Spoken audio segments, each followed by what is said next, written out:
توشا خانہ graph Switzerland کی کمپنی ہے. ہیڈ کوارٹر لازرن میں ہے اور یہ بادشاہوں، شہزادوں اور ملکاؤں کے لیے ہیروں اور جواہرات کی اسپیشل پروڈکٹس بناتی ہے. یہ پروڈکٹس مارکیٹ میں نہیں ملتی، صرف محلات میں جاتی ہیں اور وہیں استعمال ہوتی ہیں. گراف نے 2018 میں سعودی عرب کے ولی عہد کے لیے 2 اسپیشل گھڑیاں بنائی تھیں. عمران خان بطور وزیر اعظم جب 18 ستمبر 2018 کو سعودی عرب کے پہلے دورے پر گئے تو ولی عہد نے وزیر اعظم کو گراف کی گھڑی، 2 ہیرے جڑے کف لنکس، سونے کا 1 پین اور 1 انگوٹھی بطور تحفہ دی. پوری دنیا میں حکمرانوں کو تحائف دیتے ہیں اور یہ تحفے عموماً عجائب گھروں میں رکھ دیے جاتے ہیں یا پھر ایوان صدر یا وزیر اعظم ہاؤس میں سجائے جاتے ہیں. وائٹ ہاؤس اس کی سب سے بڑی مثال ہے. وہاں 200 سال پرانے تحفے نمائش کے لیے رکھے ہیں. تاہم پاکستان میں روایت ذرا سی مختلف ہے.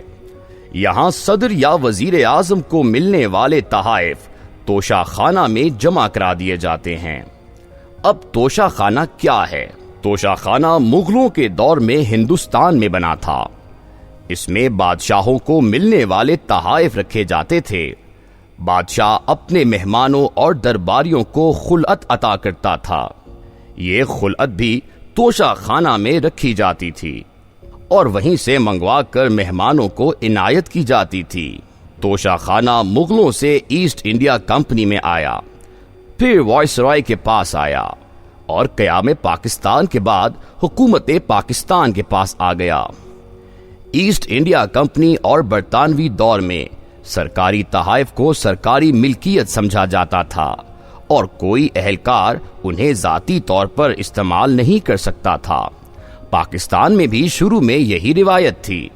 بیوروکریٹ سے لے کر صدر تک تمام تحائف توشا خانہ میں جمع ہو جاتے تھے. لیکن پھر غالباً ذوالفقار علی بھٹو کے دور میں اس رول میں تبدیلی آ گئی اور توشا خانہ کے اہلکار تحائف کی قیمت کا تخمینہ لگاتے اور پھر اس قیمت کا 20% خزانے میں جمع کرا کر تحفہ حاصل کرنے والا شخص تحفہ ذاتی استعمال میں لانے لگا. لہٰذا ذوالفقار علی بھٹو سے لے کر عمران خان تک اس سہولت سے فائدہ اٹھاتے رہے اور یہ سہولت اس حد تک جائز ہوتی تھی. ہم اب واپس عمران خان کے تحائف کی طرف آتے ہیں.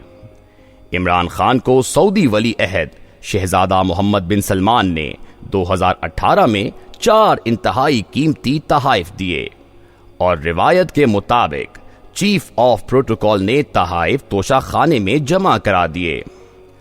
توشا خانے نے گراف کی گھڑی کا تخمینہ 8.5 کروڑ، کفلنگز کی مالیت 56,70,000 روپے، پین کی قیمت 15 لاکھ روپے اور انگوٹھی کی مالیت 87,50,000 روپے ڈکلیئر کی. چاروں تحائف کی ٹوٹل مالیت 10 کروڑ 92 لاکھ روپے بنی اور اس کا 20% 2 کروڑ 2,78,000 روپے بنا. عمران خان نے یہ رقم خزانے میں جمع کرائی اور چاروں تحائف توشا خانے سے لے لیے. یہ معاملہ یہاں تک بھی جائز اور قانونی تھا، لیکن اس کے بعد سٹوری میں 2 ٹوسٹ آئے اور یہ سکینڈل بن گیا. وزیر اعظم نے 2 کروڑ 2,78,000 روپے کی رقم اپنی ٹیکس ریٹرن میں ڈکلیئر نہیں کی تھی. یہ رقم ان کے اکاؤنٹس میں سرے سے موجود بھی نہیں تھی. لہٰذا سوال پیدا ہوا، یہ رقم پھر کہاں سے آئی؟ دوسرا، چند ماہ بعد گراف کے دبئی آفس نے اپنے ہیڈ کوارٹر کو مطلع کیا ولی عہد کے لیے بنائی گئی گھڑیوں میں سے ایک فروخت کے لیے ہمارے پاس آئی ہے، ہم کیا کریں؟ ہیڈ کوارٹر نے ولی عہد کے سیکرٹری سے رابطہ کیا اور سیکرٹری نے ولی عہد سے پوچھا. وہ اس حرکت پر حیران رہ گئے، تاہم انہوں نے گھڑی خریدنے کا اندیا دے دیا اور یوں وہ گھڑی گراف نے 14 کروڑ روپے میں خرید کر ولی عہد کو بھجوا دی. اور یہ حرکت غیر اخلاقی بھی تھی، غیر قانونی بھی اور غیر سفارتی بھی. یہاں پر ایک سوال پیدا ہوتا ہے، گھڑی دبئی میں کس نے فروخت کی تھی؟ پارٹی کے چند لوگ زلفی بخاری کو اس کا ذمہ دار قرار دیتے ہیں۔ یہ الزام لگاتے ہیں خاتون اول نے گھڑی زلفی بخاری کو دی اور زلفی بخاری اسے دبئی میں فروخت کر آئے۔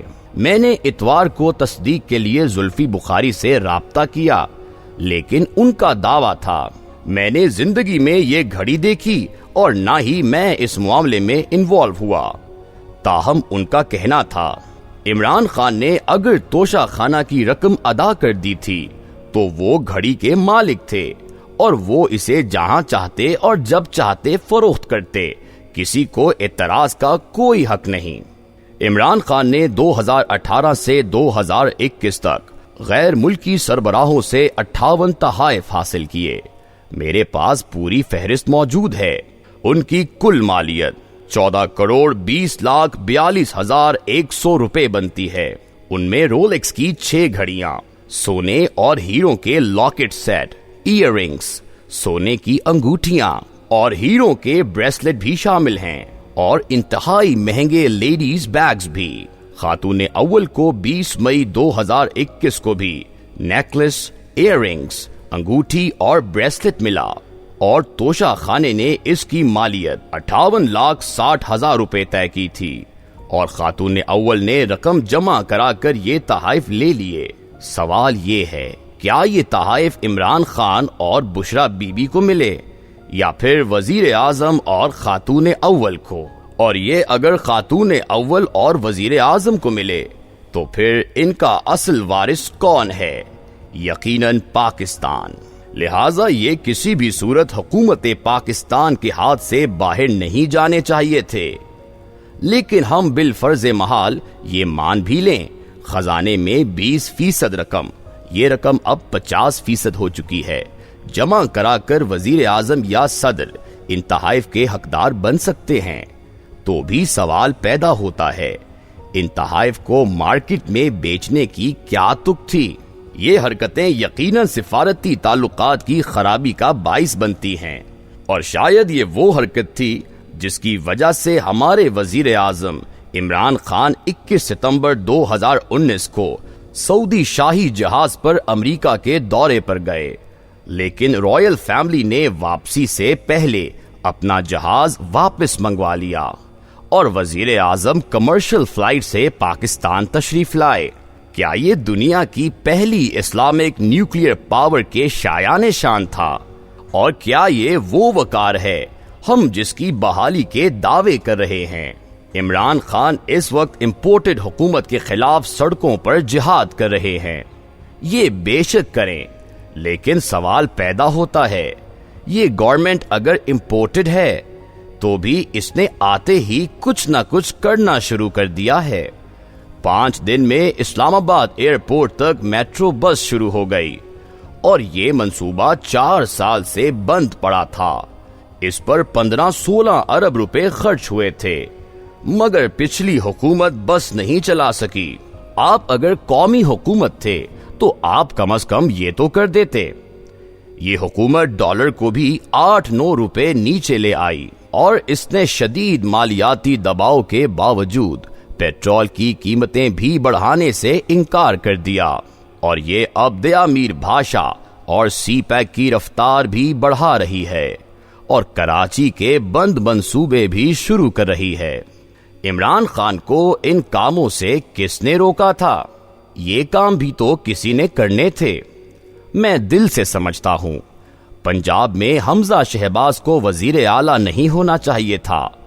وفاق میں والد اور ملک کے سب سے بڑے صوبے میں بیٹا، اس کی کوئی جسٹیفیکیشن نہیں، اور یہ وہ سیاسی غلطی ہے جس کا جواب اس حکومت کو روز دینا پڑے گا۔ لیکن اس کے باوجود میرے ذہن میں یہ سوال بھی پیدا ہوتا ہے حمزہ شہباز خواہ کتنا ہی غلط اور غیر سیاسی فیصلہ کیوں نہ ہو، لیکن یہ کم از کم عثمان بزدار سے تو بہتر ہی ہوگا۔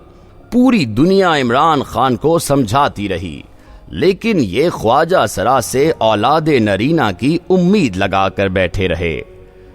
عثمان بزدار نے پاکستانی تاریخ میں سب سے زیادہ ہیلی کاپٹر استعمال کیا، لیکن 3.5 برسوں میں صوبے کا بیڑا غرق کر دیا۔